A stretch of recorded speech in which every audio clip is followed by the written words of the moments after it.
বন্ধুরা কেমন আছেন সবাই? আজকে আপনাদের জন্য আরও নতুন একটি ব্লগ নিয়ে আসলাম।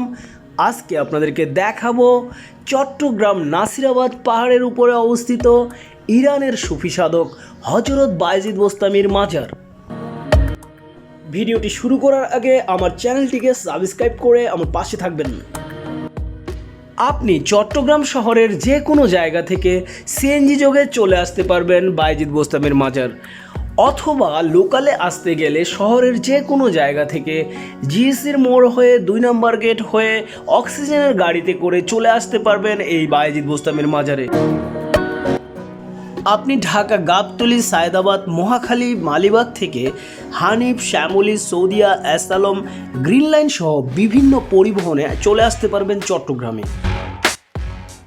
সেক্ষেত্রে আপনার ভাড়া পড়বে 650 থেকে 2000 টাকা পর্যন্ত।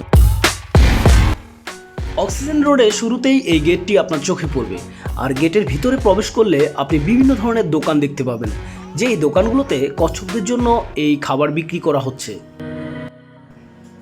কথিত আছে হযরত বায়েজিদ বোস্তামি যখন সাধনা করতেন তখন কিছু জিন ওনাকে ডিস্টার্ব করেন। তখন উনি রেগে গিয়ে তাদেরকে অভিশাপ দেন যে এই পুকুরে কচ্ছপ হয়ে থাকার জন্য। তখন জিনেরা বলেন যে আমরা কি খাবো? উনি বলেন যে যুগের পর যুগ মানুষই তোমাদেরকে খাওয়াবে, এবং হচ্ছেও তাই। এখন প্রত্যেকেই এই খাবারের প্যাকেট কিনে এই কচ্ছপদেরকে খাওয়াচ্ছেন। মাজারের সামনে এই পুকুরটিতে প্রায় 250 থেকে 300 কচ্ছপ আছে, যেগুলো এই পৃথিবীতে বিলুপ্ত প্রায় প্রজাতি। এই মাজারটিতে দেশ বিদেশের নানান পর্যটক আসেন। আমি এখন যেখানে দাঁড়িয়ে আছি এটি হচ্ছে হযরত বায়েজিদ বোস্তামি মাজারের ঠিক সামনের জায়গাটি। এর পিছনেই হচ্ছে পাহাড়, আর এই পাহাড়ের উপরেই মাজার। ছোট্টবেলায় বায়েজিদ বোস্তামি সম্পর্কে বইয়ে পড়েছিলাম, কখনো ভাবতেও পারি নাই এই মাজারে আসা হবে। হয়তো আপনাদের মনে আছে হযরত বায়েজিদ বোস্তামির মা মাঝরাতে হযরত বায়েজিদ বোস্তামিকে বলেন ওনার পিপাসা পেয়েছে। এরপর হযরত বায়েজিদ বোস্তামি কলস নিয়ে অনেক দূরে পানি আনতে যান। সেই মাঝরাতে পানি নিয়ে এসে উনি দেখেন ওনার মা ঘুমিয়ে পড়েছেন। তিনি যদি মাকে ডাকেন তাহলে মায়ের ঘুম ভেঙে যাবে আর মা কষ্ট পাবে, তাই তিনি পানি হাতে সারা রাত মায়ের শিয়রে দাঁড়িয়ে রইলেন। মা ঘুম থেকে উঠে দেখলেন বায়েজিদ বোস্তামি পানি হাতে দাঁড়িয়ে রয়েছেন। এরপর উনি প্রাণ খুলে বায়েজিদ বোস্তামিকে আশীর্বাদ করেন। তাই তো হযরত বায়েজিদ বোস্তামি এখন পৃথিবীতে বিখ্যাত। আপনারা আমার পিছনে দেখতে পাচ্ছেন হযরত বায়েজিদ বোস্তামি সাল্লাল্লাহু আলাইহি ওয়াসাল্লামের মাজার।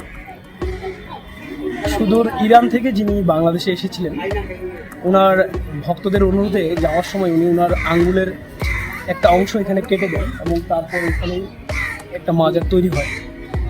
আমি দেখাচ্ছি আপনাকে।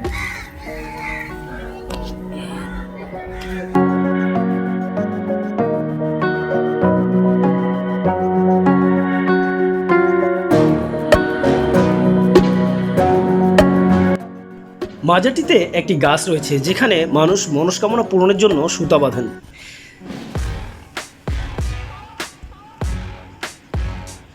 আর এই রাস্তা দিয়ে সামনেই রয়েছে বারো আউলিয়ার মাজার।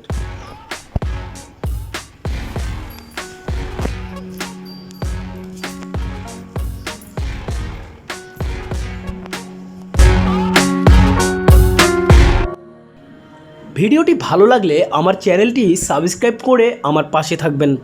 আমি নতুন নতুন ভিডিও নিয়ে আপনাদের সামনে হাজির হব। আমি পরবর্তী ভিডিওতে আপনাদেরকে দেখাবো কাপ্তাই জুম রেস্তোরাঁ, Kaptai lake paradise picnic spot ও আসাম বস্তি রোড।